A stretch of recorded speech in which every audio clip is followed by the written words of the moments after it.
Ayan, okay. Hintayin natin. May ano pa naka-green pa yung ineme nila. So, okay, thank you so much. Okay.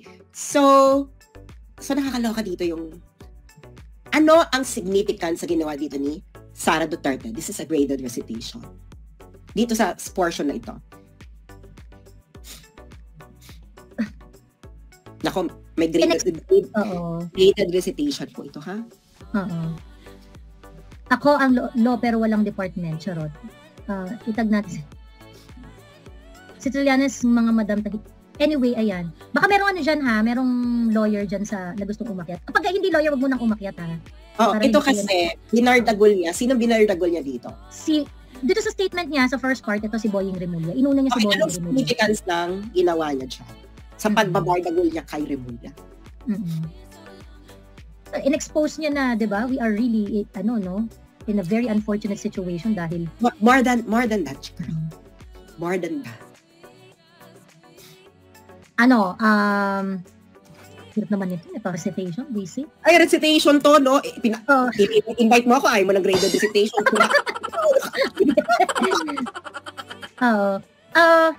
Kay Boying, no? Kay Boying lang. Significant na ginawa ni Inday Sara dito sa pagbardagol niya kay Boying.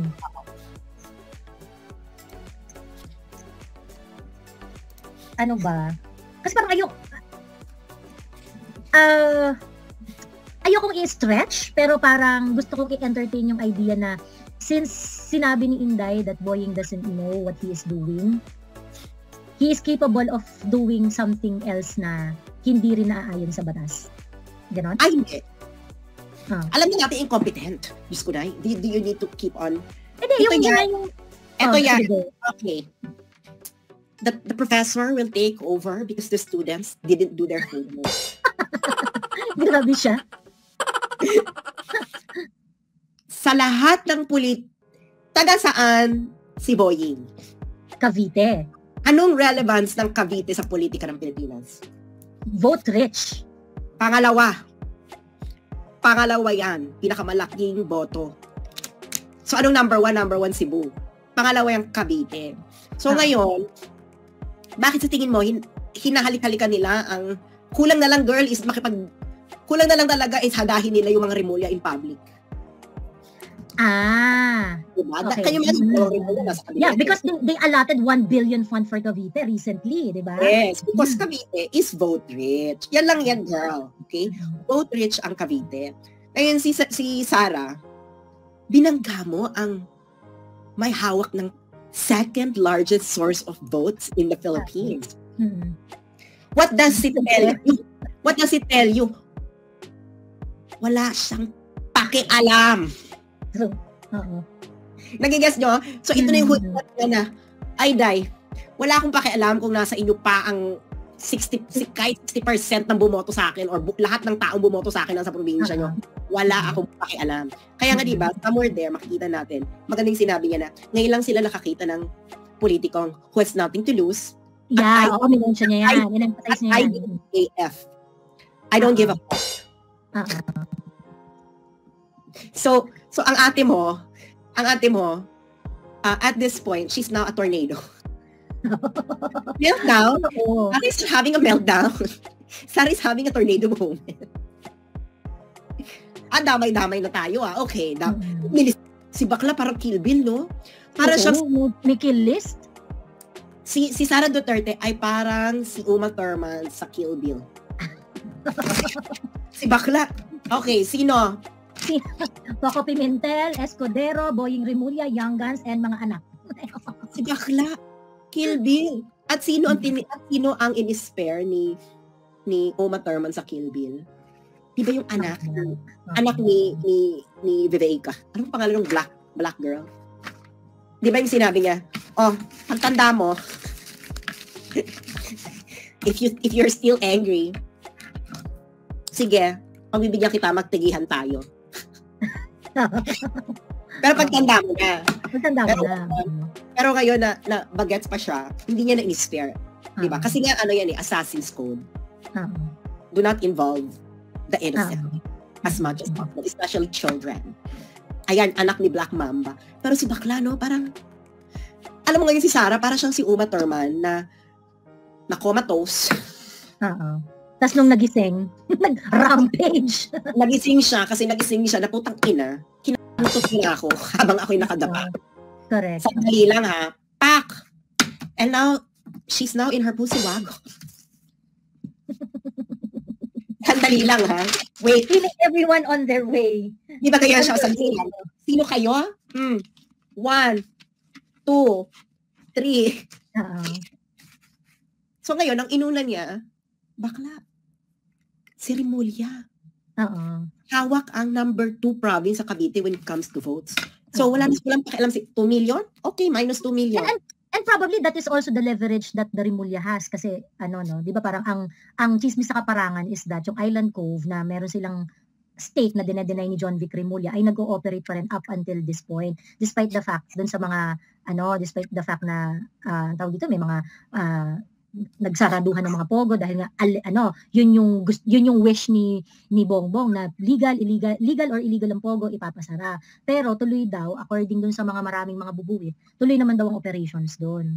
So paano hindi tuloy operations nagtayo na doon ang Meralco na substation nila to service the entire emirate. The entire facility, oo. Paano ba yun? Ano itatanggalin mo uli? Correct. Ano lang yan? Emirate. Ano nang nangyari doon sa kaya ito, wala na siyang pakialam.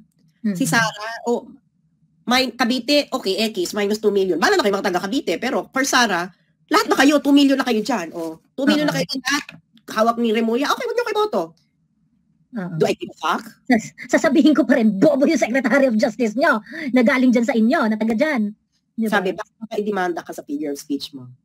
Di-demanda nila. Pwede naman sila pumunta dito sa Beijing, magsampa sila ng kaso, And then, so wala na siyang, ano na siya ngayon, at this point, she is the,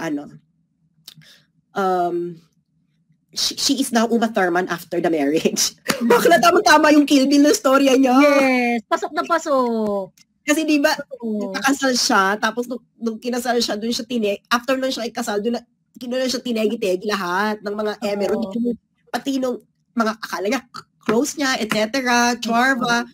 And now, akala nila, nakoma na nila si Uma Thurman. Oo. Habang nakakoma na, kinakot pa rin siya. So, nagising siya. Nagising siya sa coma, sa deep sleep. Kaya ngayon, ang una niyang target ay si Remulla. Okay, Remulla, X. Next. Ayan, okay. Tapusin natin yung reaction ni Inday doon. Dapat, sana siguro, as a lawyer, maintindihan niya yon agad. But apparently, sabi nga ng iba, pag mabilis ka, meron talagang mga pabagal ang ritmo. So, yan. And the next one is neuropsychiatric exam. Wala akong problema doon. Game tayo. I will call that neuropsychiatric exam. Pero, let us make this an election issue. Yung young guns, I am sure kasi young sila, magpapare-elect pa yan. They are running as re-electionists. So, gagawin natin, 2 tests sa akin. Kasi sinasabi nila, unstable daw ako. Paningin ko naman sa kanila, unstable din sila. Diba? Kasi bakit? Aatake sila, pag sumagot yung inaatake nila, nagagalit sila, tinatawag nilang unstable. Para sa akin, unstable din kayo. Bakit niyo ako inaatake? Diba? So, I will do 2 tests. Neuropsychiatric exam and drug tests. Pero dapat, lahat ng mga young guns na kandidato, lahat ng mga congressional candidates ay magpa-drug test. Including speaker, ma'am? As a voter, I am asking the candidates for Congress doon sa distrito ko, sa 1st District of Davao City. Now, 2 lang yung maalala ko ngayon, but I'm sure meron pang ibang kandidato. Alala ko si Margarita Nograles and si Paulo Duterte. And as a voter, I demand na magpa-drug test sila. Kayong lahat, mga kababayan, as voters, you demand na magpa-drug test ang mga congressional candidates. Dahil kung unstable ako, sa paningin ko, unstable din sila. So, bakit ka naman magagalit kung ang ina-atake mo ay sumasagot? Diba? Yes? Red? Okay ka dyan. Okay. So, nagamon si Inday. 2 test pa akin sa inyo, isa. Kayo drug test, ako 2. Magpapa-neuro, neurokinebular test para ma-check kung unstable siya. Pero kayo, magpa-drug test kayo. So siya magda-drug test siya at saka yung psych test. But they have to do a drug test. In fact, she wants it to be an election issue. Actually, tama si Inday dun eh. Talaga dapat gawing election issue yan. Na yung mga kongresista na tatakbo, check natin, di ba? Magpaano kayo drug test? Ayan. May mga nagko-comment dun sa page ko na sinasabi, bakit kayo magre-require ng drug test? Bakit kayo magre-require ng drug test? Hindi naman yan requirement sa Constitution, ganun. Syempre, ang stupid syempre nung correlation nila. Pero, sasagutin pa rin natin kasi marami kasing hindi makasabay, okay? Ang nasa Constitution, eligibility yun para ikaw ay maging kandidato. Okay? Pag ikaw ay voter at nag-impose ka ng requirement, free for all yan para makuha ng kandidato ang boto mo. Okay? Para makuha ng kandidato ang boto mo. So, ibig sabihin, pag ang kandidato gusto niyang i-impose na requirement ay drug test para iboto ka namin, kailangan magpa-drug test ka. Wala pong nagbabawal dyan. So, can you please tigil-tigilin niyo ng paggamit ng constitution dyan sa na yan, sa requirement na yan. Wala rin po sa Constitution na requirement na dapat wala rin po sa requirement sa Constitution na ang mga congressman ay dapat hindi magnanakaw. Wala rin po sa Constitution na ang mga congressman ay dapat tuparin ang pangako nila. Ayun, nag-reply na si Migs, magpapa-drug test daw siya sa Davao with Pulong daw dapat. Old video na daw. Yung pinost ni Pulong, sabi niya, tapang niya, di ba? O di game. Ito naman si Migs, sa panay sat-sat eh. Hindi, dapat maganda. Sila mismo ang magpupoint kung anong buhok yung kukunin. Para very random. Dapat gano'n Pulong, makinig ka sa akin. Dapat gano'n ang challenge. Yung mga kandidato, dapat naka-blindfold sila. Tapos, ikot. Okay, ituro mo yung buhok. Ito, dito. Ituro mo yung buhok nung kalaban mo. Okay, dito, okay. Yun yung kukunin. Ganun din sa kabila. Para very, very random. Very fair. Tapos, siya. Diba? Tapos, kailangan double blind yun. Dapat hindi alam dapat nung nagtitest kung kaninong buhok yung which is which. Ganon. Double blind. So, parang ganun talaga. Oo nga. Ayun. Sabi ni Taurus, teka ma-off topic lang tayo saglit. Napanood yun na po ba yung pinarusahan daw yung kadete, yung about sa relo, binalita sa GMA 7, ba GMA 5? Sa GMA 7. Nakita ko na nga. Pero tawag dito, before yung mga violent reaction yun, guys, anong tawag dito? Ang nagparusa is the AFP. Kasi inappropriate nga daw yung action ng kadete. Ganon. So, kailan ba ginawa ng kadete yun? May 2024. Inappropriate. So, pinarusahan siya.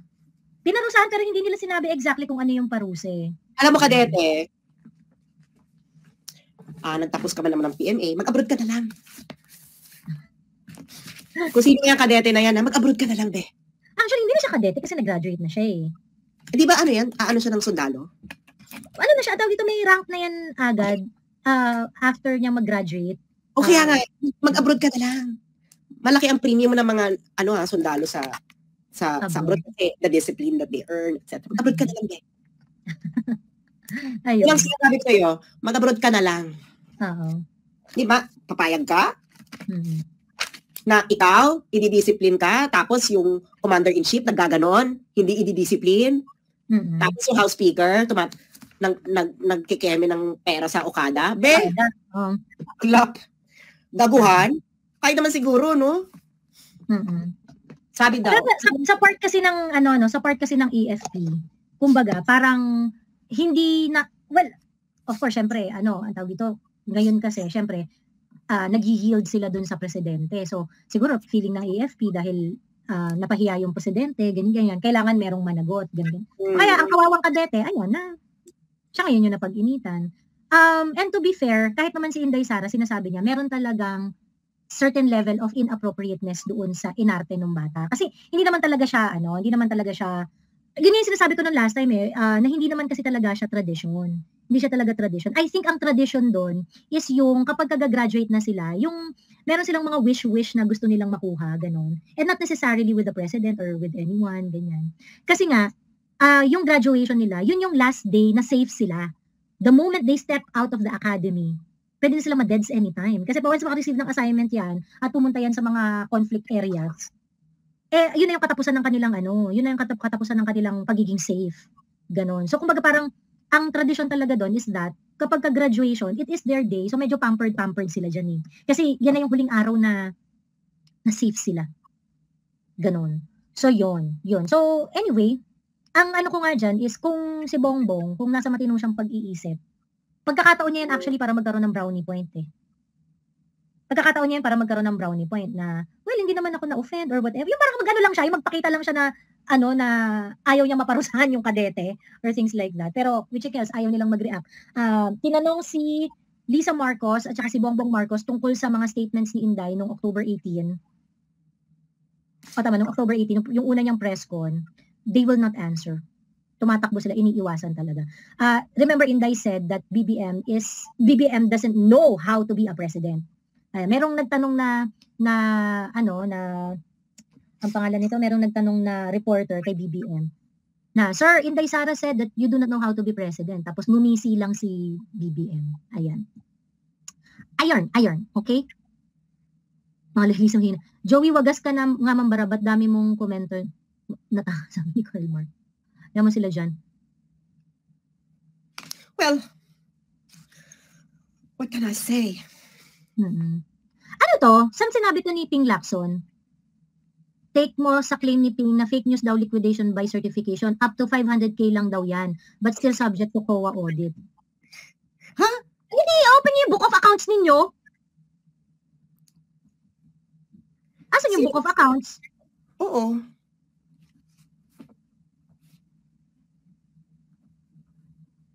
Ayun.